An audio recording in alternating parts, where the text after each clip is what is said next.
یہ لیکچر 12ویں جماعت کے لیے اقبال کی نظم نگاری، جو ہم نے اقبال کی نظم ایک آرزو پڑھی اور اس کے کچھ سوالات بھی کیے اقبال کے حالات زندگی یا باقی جو اردو نظم کے حوالے سے۔ اب ہم آج اقبال کی نظم نگاری پر بات کریں گے۔ اقبال نے شاعری کا آغاز روایتی غزل سے کیا، لیکن انہیں جلد احساس ہو گیا کہ شاعری کے ذریعے ملک و قوم کی ایک عظیم خدمت انجام دینا مقدر ہے۔ اس لیے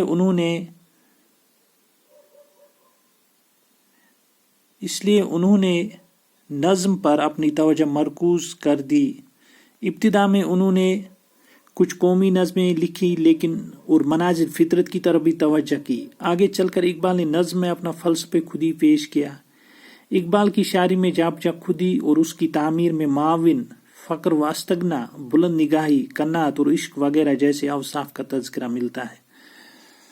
تو اقبال کی جو شاعری ہے اس میں یہ چیزیں ملتی ہیں۔ اقبال کی شاعری جو روایتی غزل سے ہٹ کر انہوں نے پھر شاعری کی، انہوں نے کہا کہ قوم کی خدمت انجام دینی، ورنہ انہوں نے کچھ عشقیہ شاعری بھی کی تھی، عشق مجازی سے متعلق، یا کچھ نیچری شاعری کی تھی، ہلکی پھلکی شاعری۔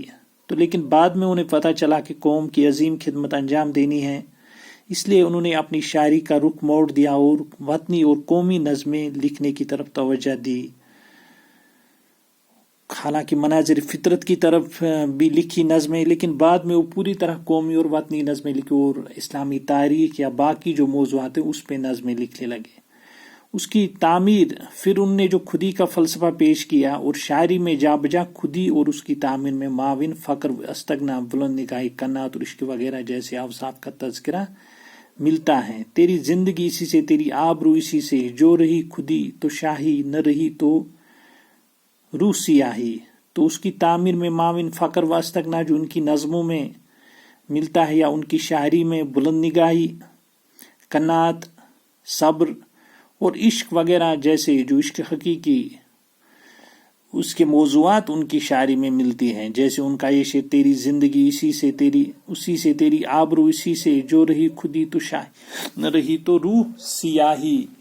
اقبال کی شاعری میں عقل و عشق کا تذکرہ بھی کثرت سے ملتا ہے۔ عقل و عشق پر بھی انہوں نے کچھ مکالمہ قائم کیا کچھ شاعری میں، جیسے ابلیس،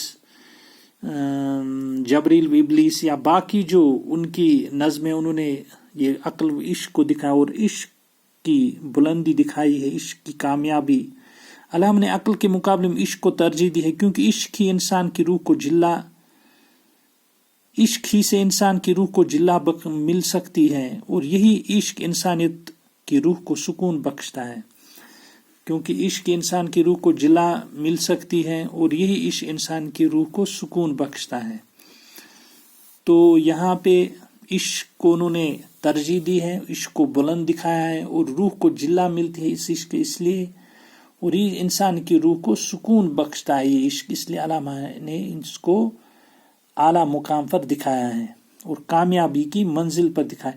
بے خطر کود پڑا، جیسے ان کا یہ شعر، بے خطر کود پڑا آتش نمرود میں عشق، عقل ہے محو تماشائے لب بام ابھی۔ علامہ اقبال کے زندگی سے بھرپور خیالات و تصورات کا اندازہ خضر راہ، شکوہ جواب شکوہ، ساقی نامہ، ماجد قرطبہ، ابلیس کی مجلس شورا اور لینن خدا کے حضور میں جیسی شاخہ نظموں سے لگایا جا سکتا۔ تو یہ ان کی نظموں کے نام ہیں جو بہت بلند پایا کی نظمیں ہیں، خاص کر شکوہ، جواب شکوہ، ساقی نامہ، ماجد قرطبہ، ابلیس کی مجلس شورا۔ تو یہ بڑی نظمیں ہیں۔ خضر راہ ذوق و شوق بھی ہے، لالۂ صحرائی بھی ان کی نظم ہے۔ تو بہت بڑی نظمیں ہیں ان کی، بڑی کامیاب نظمیں۔ علامہ کی شاعری فنی نقطہ نظر سے بھی بہت زیادہ اہمیت کی حامل ہے۔ تو علامہ کی شاعری چاہے وہ نظم ہو چاہے غزل، چونکہ یہاں ہمیں نظم کے حوالے سے بات کرنی ہے۔ اقبال نے اپنی شاعری میں اثر انگیزی، اثر آفرینی پیدا کرنے کے لیے تمام فنی حربوں کو کامیابی کے ساتھ استعمال کیا ہے۔ خضر راہ، ساقی نامہ وغیرہ کا ڈرامائی اور مکالماتی انداز اردو شاعری میں شاید ہی کہیں نظر آئے۔ تو شاعری فنی نقطہ نظر سے بھی کامیاب ہے۔ ایسا نہیں کہ انہوں نے نعرے بازی یا جو بس تاریخی واقعات پیش کی بلکہ فنی نقطۂ نظر سے بھی کامیاب شاعری ہے. شاعری میں اثر انگیزی و اثر آفرینی پیدا کرنے کے لیے تمام فنی حربوں کو کامیابی کے ساتھ استعمال کیا. خضر ساقی نامہ وغیرہ کا ڈرامائی اور مکالماتی انداز اردو شاعری میں شاید ہی کہیں نظر آئے. تو بہت بڑی شاعری. علامہ اقبال کی نظموں میں بلّہ کی موسیقیت اور گنایت ملتی ہے. علامہ اقبال کی نظموں میں تو موسیقیت بھی اور گنایت بھی. لفظوں کی ترتیب اور مترنم بحروں کے استعمال کے ساتھ اس میں فکر و خیال کے حسین امتزاج کا بھی ہاتھ ہے. تو اقبال کی شاعری اس میں موسیقیت بھی ہے اور گنایت بھی ہے. جو ایک لے پائی جاتی ہے اس کو آپ گا بھی سکتے ہیں بنا کسی موسیقی، تو خود ہی موسیقی اس کے اندر چھپی رہتی ہے. الفاظوں کا ایسا استعمال ہوا ہے.